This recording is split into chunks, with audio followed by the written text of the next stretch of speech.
This is how to install Valorant on the ROG Ally. First, you should access your preferred web browser and then search in Google for Valorant.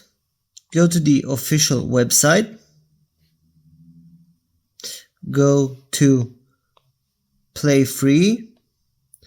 And then if you don't have an account, choose make one. If you already have one, sign in it.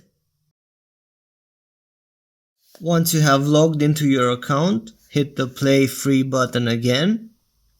And then you should have a download option available, one that you haven't had before logging in.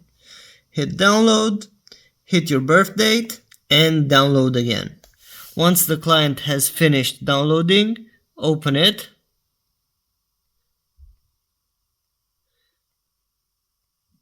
And the install procedure should start.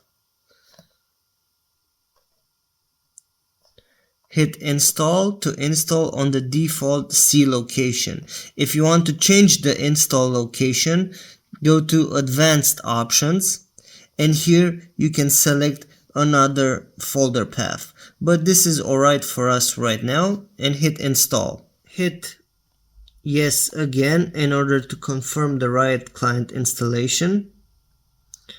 And now the official launcher should boot up. Do you want this to allow private network access to this app? I usually don't allow this option.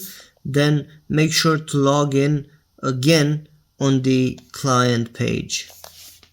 Once you have logged in again in the client, hit the install button from the top left.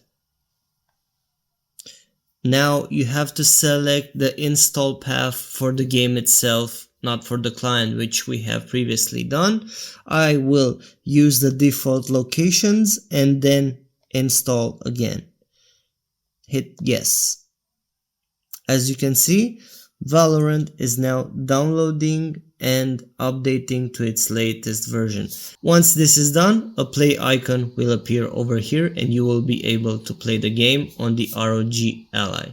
Now you know how to install Valorant to the ROG Ally.